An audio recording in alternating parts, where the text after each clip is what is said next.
Magandang araw mga kananay! For today's luto serye ay ito at magluluto lang ako ng simpleng almusal namin. Eto nga't nakahanda na nga itong aking mga lulutuin kaya eto at magsimula na tayo sa ating pagluluto. Medyo matagal nga din akong hindi nakapag-upload dahil tinatamad nga ang inyong cooking inay. Hindi nga ako nakapag voice over ng aking video kaya medyo matagal-tagal na nga din itong ganap na ito. Na busy nga ang person nga ni. At buti na lang din at nagka-time na nga ako at dahil nga yung kambal ko ay tahimik ngayon kaya yan ginanahan ako mag voice over ngayong araw. Kaya habang tulog nga yung isa at yung isa nga ay nagkakape for the go na nga tayo at gawin na nga nating mabilisan itong ating mini serye.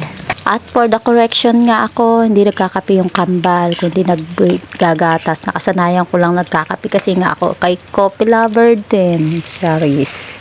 Anyways, ayan at balik na nga tayo dito sa aking niluluto. Nagisa na nga ako ng sibuyas, walang bawang, huwag kayo maghanap, charis, walang time budget. Nang nagisa naman na nga yung sibuyas, eto at isinunod ko ng igisa din itong kamatis. Tapos habang ginigisa ko nga yung kamatis ay eto at binati ko na rin itong itlog at naglagay na rin ako ng mga pampalasang asin at seasonings dito sa ating ginigisa. Tapos pagkatapos ko nga ilagay yung mga seasonings, eto at hinalo-halo ko lang din para mag-combine nga yung mga nilagay nating seasonings at yung ating pampalasa na nilagay dito. At nung okay naman na nga ay ito at nilagay ko na nga rin itong aking binating itlog. Hay nako mga kananay, sinasabi ko nga sa inyo, pag usapang itlog ay hindi nga kami dito nagsasawa. Kahit nga yung mga anakis ko talaga namang hindi sila dyan nagsasawa kahit yata araw-arawin, mamayat mayain o takbaga, tanghali, hapon ay pwede sa kanila at hindi sila nagsasawa. At syempre bilang isang cooking ina nyo, eto at dagdag na nga tayo ng kakaiba dito sa ating niluto para maiba-iba naman itong ipapaulam ko sa aking mga anakis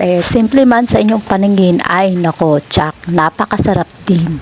And I thank you, Charis. Mga kananay, di nyo kakayanin yun, Charis. Etong mga kananay, luto na nga itong ating niluto sa mahabang proseso ay charis. Ayan, not ready to serve na nga itong ating level up na itlog. Ayan, at hindi na nga ako nagpatumpik-tumpik pa. Eto, tinikman ko na talaga itong ating niluto at napakasarap naman talagang lumalaban din ang lasa. Kaya kung nag-iisip nga kayo mga kananay ng uulamin at ipapaulam nyo sa inyong mga junakis o di kaya ipapabaon nyo yung sa school ay pwede din mga kananay, lalo kung hindi na mapihikan yung mga anak nyo. Subukan nyo na nga ding iluto yan mga kananay.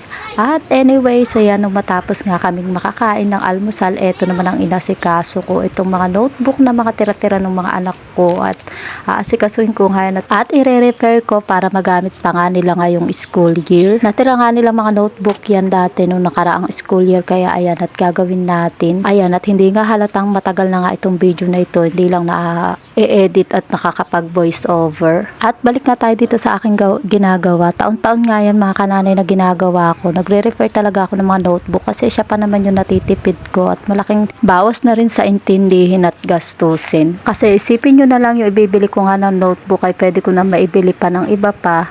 Nakakailanganin ng aking mga anak sa eskwela. Mabuti na nga lang din at hindi maarte nga yung aking mga anak na iintindihan nila kung ang sitwasyon nga namin ngayon. Kaya isang napakalaking thank you Lord talaga kay Lord dahil binigyan niya ako ng mga supling na understandable at teachable heart. Na kahit nga ano lang ang bilhin ko para sa kanila o ano lang nandun ay pinagtsatsagaan na nila. At dahil doon nagpapasalamat talaga ako kay Lord sa buhay ng aking mga anak.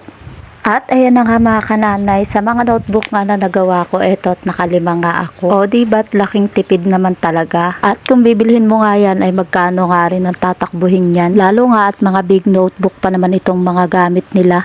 Na mas mahal nga kumpara dun sa mga maliliit na notebook. Kayo mga kananay, nagre-refer din ba kayo ng mga notebook? Comment naman kayo dyan sa baba para alam ko kung may mga katulad nga din akong mga kananay ko na nakuripot charis. Nagre-refer ng mga notebook. At hanggang dito na lang muna mga kananay. Huwag nyo kalilimutan mag-like at subscribe. I-follow nyo na rin ako sa aking Facebook page na Buhay Nanay. Yun lang. Maraming salamat at naway pagpalain tayo ng ating Panginoon.